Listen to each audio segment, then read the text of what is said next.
Welcome back to the Meridian Pursuit Builders Podcast. I'm your host, Jesse Sampley, and this is where we sit down with home builders, developers, real estate professionals, and industry leaders who are out there doing the work. You'll hear real conversations about markets, design, mistakes and lessons learned, and how builders can position themselves in a way that brings more customers to the table. Let's dive in.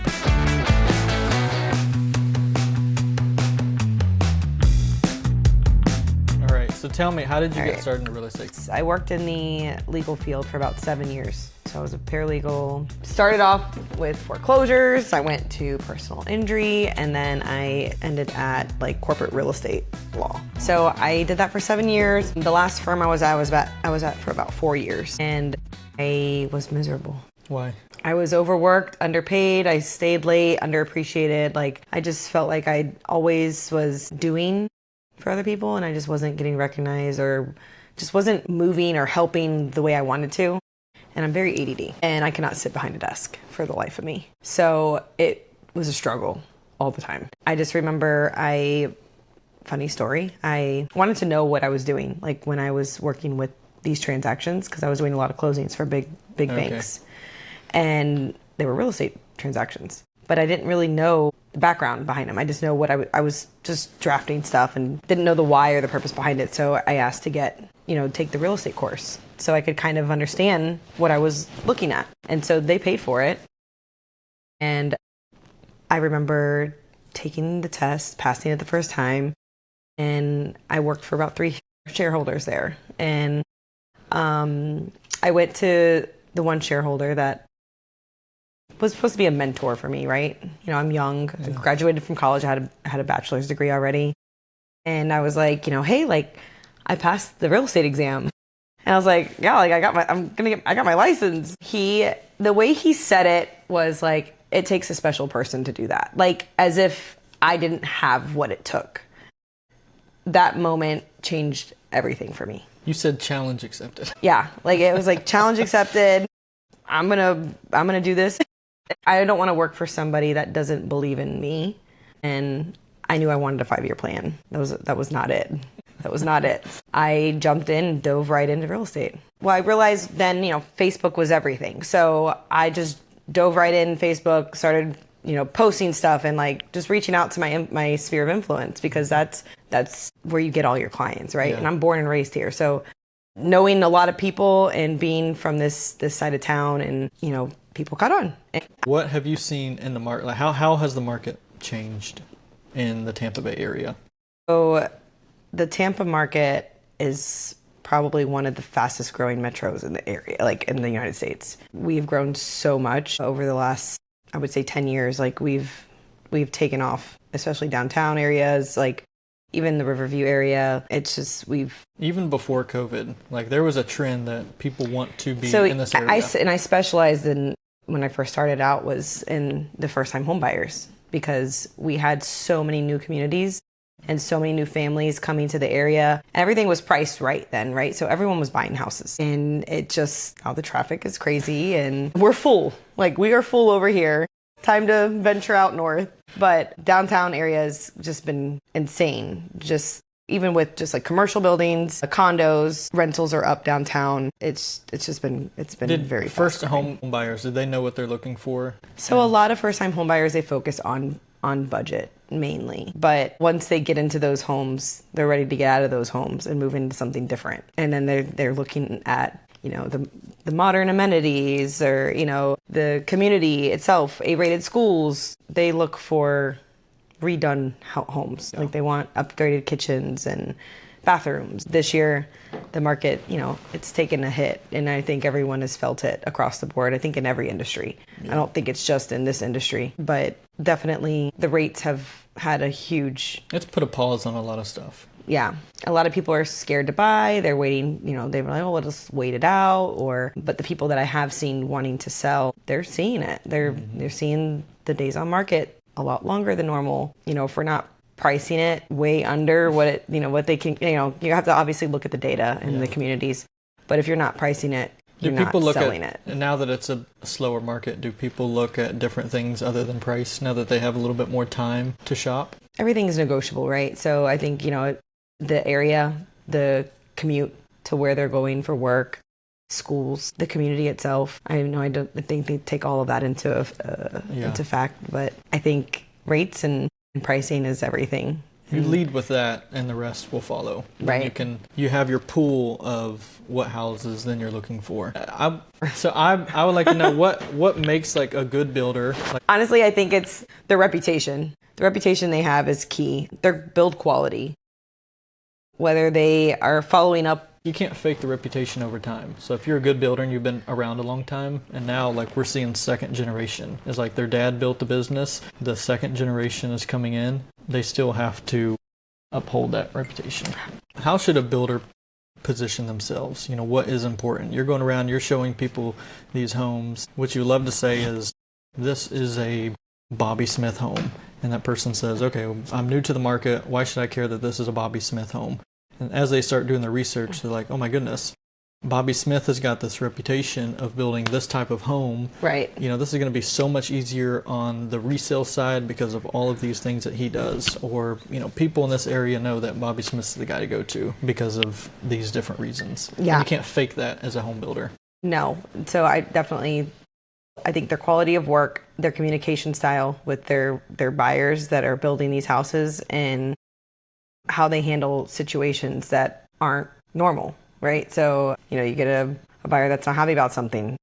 How are they going to fix it? Or are they not going to fix it? So I think how they handle situations, how they continue to, and even working with local brokers, I think that's really important too, to get your name out there and work with brokers that are, they understand the community, they understand, the way things work in that area. I think that's really important as well. You have to know your locations too, right? So Fishhawk isn't downtown Tampa, and Wesley Chapel isn't Riverview. So you got to know where you're building your houses and know what the demand is for those areas. There actually is a home in Gainesville that stands out like that. And it's like right in the middle. You have all ranch homes, and you have this one European design with a TPO roof, and it sticks out like a sore thumb. Really, really cool design, but it's like not the right area. Like know the audience, okay? Yeah. Like I think that's important for builders that are not from here. Yeah. The same thing with I've dealt with appraisers that have come here. Actually had one recently, and they're not from the area. They don't know, They're basing this off of a home that they probably just appraised in Gibsonton. And it's like, this is not the same community. This is not, know the location of where you're building these homes. Especially in such a saturated market like this, is that you go 2 miles down the road and you're in a totally different... Even a mile. Like it could be very different. Even from Fishhawk to Fishhawk, it could be different. From street to street, it's, you have to know where these homes are being built and like what they're putting in them. Have you worked with any home builders? I have. I've worked with one local, well, he wasn't local, he was Miami builder, but he came out here to build in a community where a house had burnt down. Oh, wow. So the rest of the homes were 10 years old, and he's building a new modern Miami style home in this community. Beautiful home, beautiful finishes, but no other home looked like it. But it was a spec home that he was And building. he built a spec home. And he even put like hurricane impact doors and windows. Not that they were in a flood zone or anything, but he went all out. Even the driveway had he had the turf and the squares of the concrete, and it wasn't for that neighborhood. I mean, it sold, but it didn't sell for what he was hoping it would sell for. So that's why I'm like, next one. You could have gotten a better return on investment had he known the market. Had he gotten me a little earlier. Yeah, because I'm like, I would have told you what not to do and what you should do. You can put nice finishes, but I wouldn't put these giant tiles and this modern iron door and there's things he probably could have not done and saved money on. What do you think are some of the core things for a spec home builder? The core things that they should look at in a home that they should pay a lot of attention to? I think the kitchen and the flooring, the bathrooms for sure. I feel like layout is everything, but I think the finishes of the kitchen and the flooring say a lot about a builder. We're in Florida, so everyone loves an outdoor space. Make the outdoor space nice or where you can make it nice afterwards, you know, like enough space to do something more. And that helps on the marketability of the home. Oh, for sure. Percent. How do you think builders can collaborate with real estate agents or real estate brokers to get more attention for their company? Yeah, I mean, I think with them teaming up with local brokers and real estate agents, I think if they're not from here, right? So these agents have worked this community and know the community very well. They have their reputations, and I think that would help get them more exposure for sure. I think it's probably the best option for all of them. We kind of talked about the design and the trends. What do you think are some common pitfalls for builders?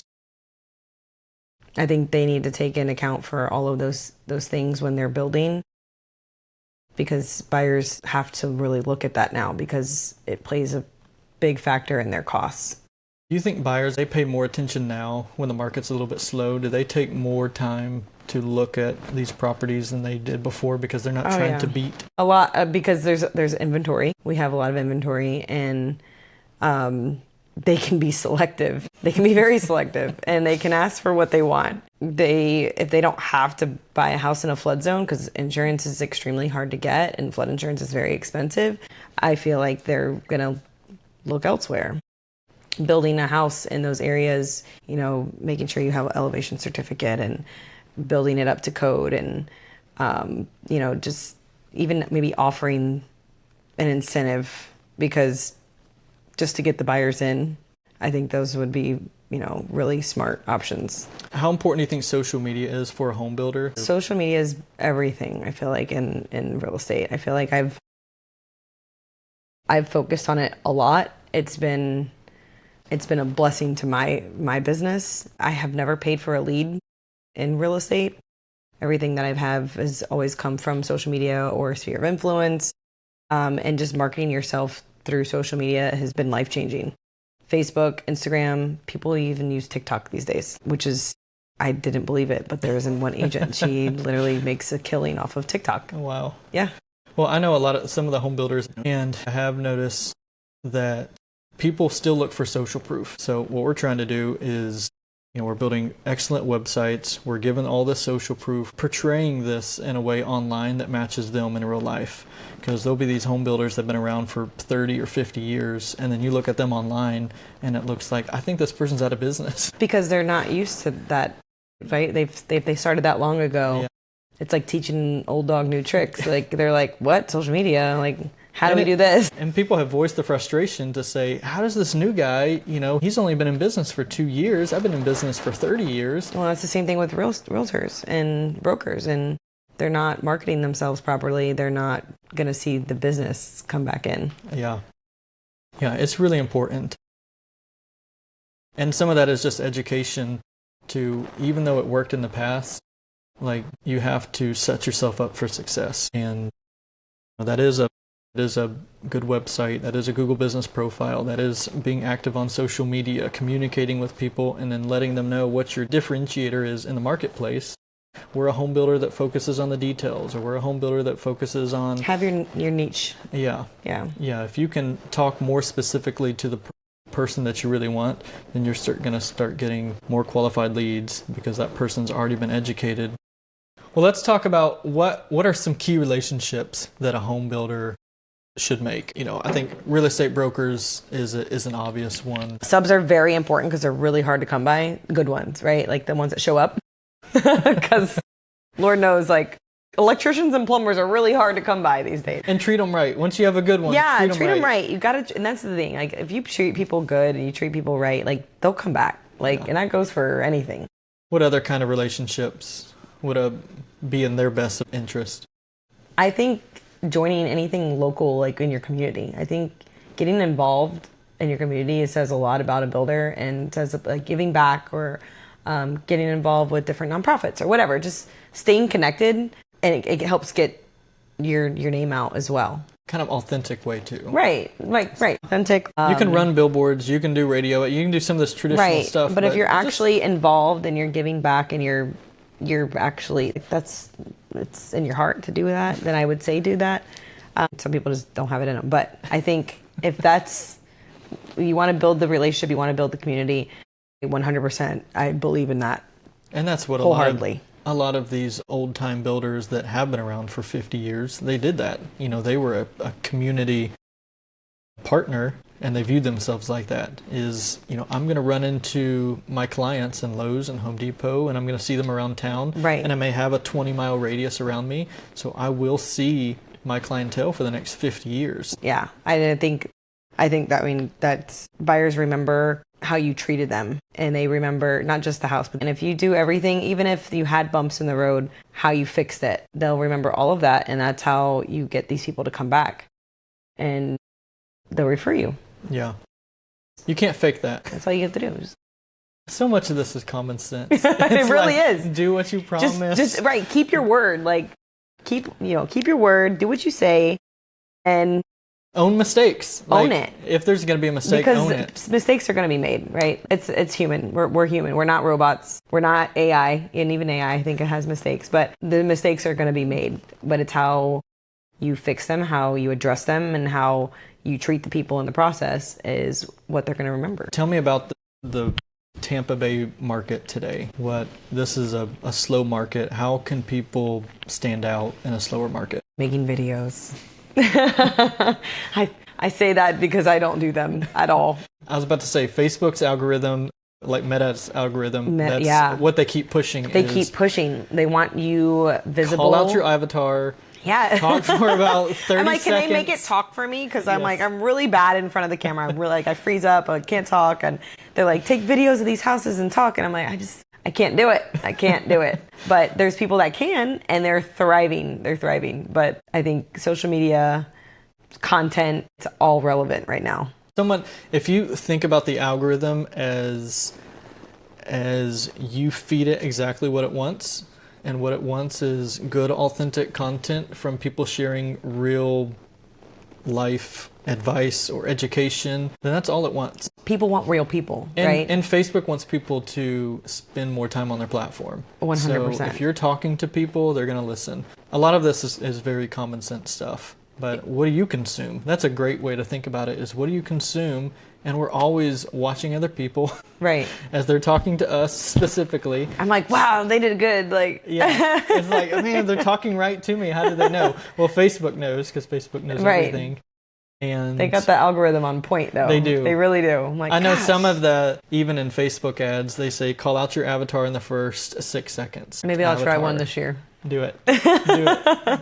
If you did it a handful of times, it would get really easy. I think if you walked, I think it would be easier for you. Yeah. If you were in movement and you're walking around. I have done it before, and they do. Like the feedback on your posts, they show, right? Yeah. I'm like, oh, they did good, but I'm not doing that. I'm not doing that again for a while, because I'm like, it gives me heart palpitations. But I know I'm gonna get there. I'm getting there. Well, tell me about your brokerage. This is kind of a newer brokerage. It is a newer brokerage. It's more boutique style. Going on 4 years.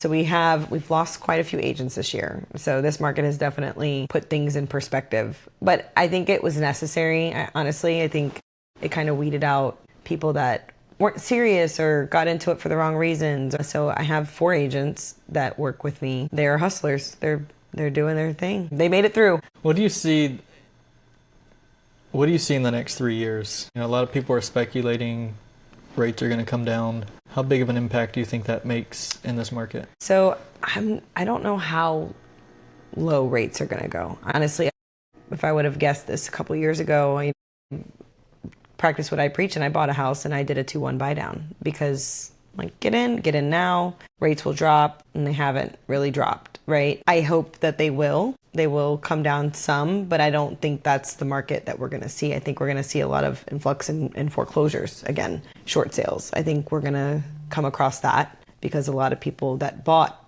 in these high rates that were expecting rates to drop, and they're not, and prices are going up. I think they're getting priced out. They're not able to afford their home. Taxes have gone up. That's pushing people out. I'm hoping DeSantis can help us with that too. And different counties have different millage rates. That's another. The millage rates. I mean, there's a lot of factors that are playing in our in our market right now. Is there an opportunity in there for people? Oh, for sure. I mean, we still have people doing flips. There's tons of people doing flips. We have a lot of investors. I think commercial has still been very, very good. I've done a couple commercial deals this year. Tampa area is still booming in commercial. This is residential that's kind of taken a small hit, but it's still moving. It's still moving and grooving. People are still buying. People are still selling. It's just all about how you market yourself. Yeah. And we already talked that, social media is a great way to get in front of people because that's free. That just takes time. Yeah. And confidence. Confidence. To be able to, confidence is key. do that. Confidence is key. Confidence and practice. Is key. Perfect practice makes perfect. Yes.